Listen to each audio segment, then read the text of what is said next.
Everyone, Travis here on Day 3, Week 8 Super Week. Coverage provided by Toshiba with Voyboy from Curse.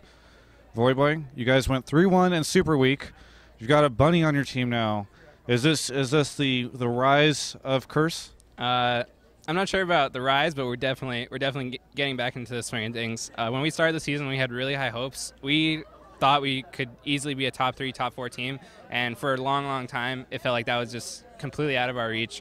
But in the last few weeks, in practices and scrims, and just like recently proven in our LCS results, we've been playing much better. And especially with the pickup of Bunny, I feel like the team just gels really well together. We're not afraid to make plays, and I feel like everyone's just kind of finding their own stride. And yeah, I mean, going 3-1 was kind of what we hoped for, and we were able to do it. Our game, even our game versus Cloud9 was like pretty close, and I think we're definitely showing a lot of signs of improvement. Yeah.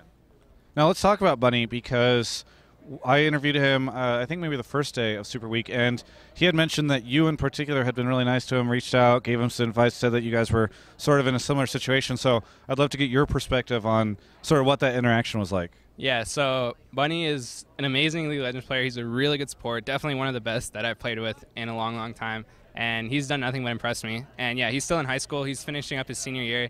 He has like 3 more months left to go or something like that. But yeah, I mean, he's just such a good player that none of that really matters. He's going to move. We're planning to have him move in with us after he finishes and graduates. And yeah, he's just been an awesome person to hang around and definitely play with. So at this point, you guys are pretty sure that he's going to be staying on the team indefinitely? Yes. Okay. Bunny will be playing with us. Awesome. 100%. Yeah. And as you were saying all of that, it reminded me, because I've known you for a while now, it reminded me a lot of, and I think even in one of the CLG documentaries, you had mentioned that you had been in a similar position before as well.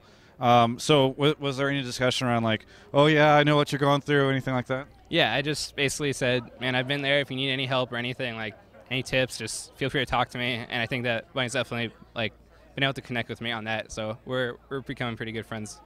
Now, St. Fish is back off of support, off to, I guess, maybe a different type of support role with Curse. What exactly will he be doing? Sort of the same thing as before, or? Yeah, so I think he'll be doing like some streaming probably, because that's what he enjoys doing, and then sort of an assistant coach role as well. So he'll be able to give input in anything he really feels he can, and just trying to help out.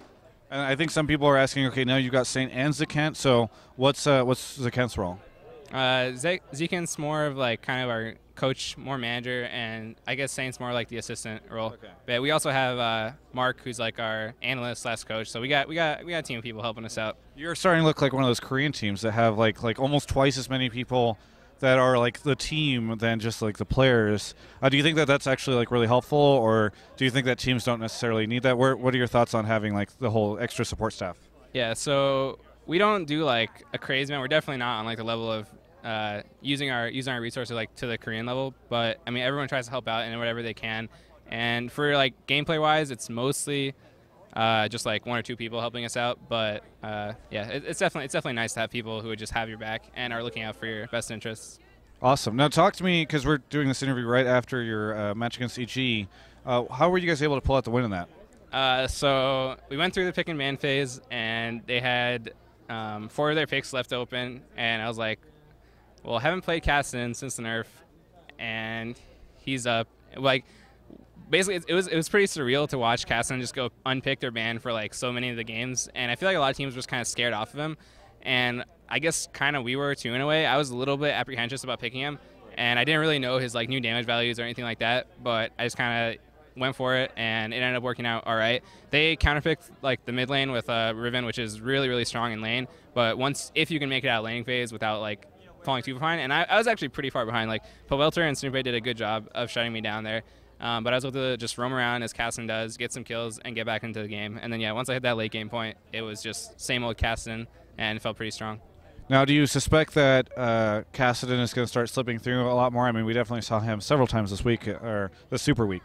Yeah, I think Caston will be sort of something that teams just develop strategies to play against. So either you pick a Riven mid or something else that can just destroy it in laning phase, and you just try to keep him down and just close the game out with like smart rotations and objective control, while that Caston is still trying to ramp up and get to the point where he can be. And I think teams right now in NA are a lot better at rotations and objective control and just closing out games when they have a lead than they were a long time ago. So I think that playing against Caston is definitely something that is within like everyone's grasp, and you just have to be very careful. I mean, he's still a very strong champion inherently, but the nerf did take him down a peg. But yeah, that's probably seen him a bit more. Now, you have some fans here waiting for a signature, so I'm not going to take you or keep you too long. But we did see the All-Stars tournament announcement today with that format. First place team from the playoffs at the end of the split get to go and compete against other teams that are doing well in their leagues. And then they do this two-player voting system to send these guys into sort of like a fun little side tournament. What are your thoughts on the new format as opposed to the one from before? I think it's pretty interesting. I mean, the top team from each region gets sent, right?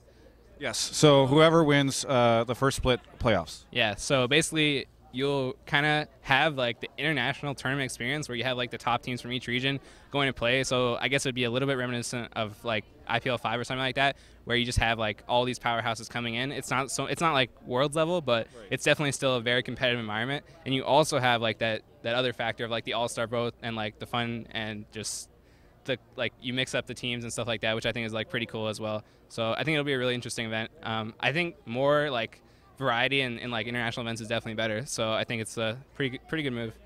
Fantastic. What about Paris? Do you think there's a chance you could go to Paris? I actually have been to Paris. I studied French for a number of years in high school. Took like AP and IB French. So possibly. I mean, I would definitely not be opposed to practicing some of my French. I think I forgot most of it by now, though. Well, don't add that part in, because I was going to say, here's your chance, because they're going to vote for two players. You should explain to them. You have how would you use this language knowledge that you have, for that environment? Well, yeah. Petition your fans right now. I mean, I think I'm playing all right now. I think for a time, I definitely was not anywhere near like. There's people who have outperformed me and deserve it way more this season. Bjork and Lane come to mind definitely, but right now I actually do feel like I'm really finding my stride. It's not to the point where I want anyone to vote for me for All-Stars, because I just don't think I've earned it this split. But what I would appreciate is for people to just work with me and just keep believing, because I think I've really like improved a lot in the past few weeks, especially, and I think I'm like getting to that point where I'm confident going against like the top mid layers in NA. So one day, maybe next split will consider me. Awesome. I like the humble attitude. You have any shout-outs, plugs, anything you want to say? Shout-outs to all our sponsors, and thanks to all our fans for supporting us. Really appreciate it, and thanks for having this interview, Travis. Well, thank you so much for the interview. You can check out the rest of our coverage of LCS and everything leading up to All-Stars at ongamers.com.